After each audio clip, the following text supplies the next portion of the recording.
ഈ വണ്ടി വിൽപ്പനയ്ക്കുള്ളതാണ്. ഒരു യമഹ V4 ആണ്. നമ്മുടെ ഒരു പയ്യൻ്റെ തന്നെ വണ്ടിയാണ്. അവൻ്റെ നമ്പർ തന്നെയാണ് ഞാൻ ഈ വീഡിയോയിലേക്ക് വെച്ചിട്ടുള്ളത്. അവന് ഇത്തിരി ക്യാഷിൻ്റെ അർജൻസി കാരണമാണ് വണ്ടി വിൽപ്പനയ്ക്കായിട്ട് വന്നിട്ടുള്ളത്. ഇതിപ്പോൾ ഏകദേശം ഒരു 38,500 കിലോമീറ്റർ ഓടിയിട്ടുണ്ട്.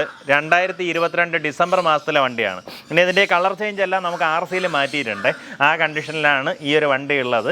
താല്പര്യമുള്ളവർ നേരിട്ട് അവനെ തന്നെ വിളിക്കാം. നേരിട്ട് വന്ന് കണ്ട് ഇതിൻ്റെ ക്വാളിറ്റിയും കാര്യങ്ങളൊക്കെ മനസ്സിലാക്കി ഓടിച്ച് നോക്കിയതിന് ശേഷം അവനുമായിട്ട് തന്നെ നേരിട്ട് ഡീൽ ചെയ്യാം. ഇതിന് ഉദ്ദേശിക്കുന്ന വില 1,40,000 രൂപയാണ് ഉദ്ദേശിക്കുന്ന വില. എനിക്ക് തോന്നുന്നു ഇപ്പോൾ പുതിയ വണ്ടി ഇറങ്ങുന്നത് 2,5 ലക്ഷം രൂപയോളം ഏകദേശം പ്രൈസ് വരുന്നുണ്ടെന്ന് തോന്നുന്നു.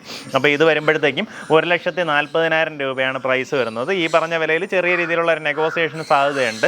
ആ കാര്യം നേരിട്ട് അവനുമായിട്ട് തന്നെ സംസാരിച്ച് നിങ്ങൾക്ക് ഡീലാക്കാവുന്നതാണ്. അങ്ങനെ വെച്ചാൽ നമ്മുടെ ചാനലിൽ ഇതുവരെയും ബൈക്ക് ഇതിനു മുമ്പ് നമ്മൾ നേരത്തെ വന്നിട്ടുണ്ടായിരുന്നു. അതെന്ന് പറയുക RX 135 ഇട്ടിട്ടുണ്ടായിരുന്നു. അതൊന്ന് പെട്ടെന്ന് സെയിലായി കേട്ടോ. എന്തായാലും വണ്ടി കാഴ്ചയിലൊന്നും കുഴപ്പമില്ല. ഞാൻ ഇത് വണ്ടി ഓടിച്ചു നോക്കിയിട്ടില്ല. കാര്യങ്ങളെല്ലാം അവനുമായിട്ട് തന്നെ നേരിട്ട് സംസാരിക്കാവുന്നതാണ്.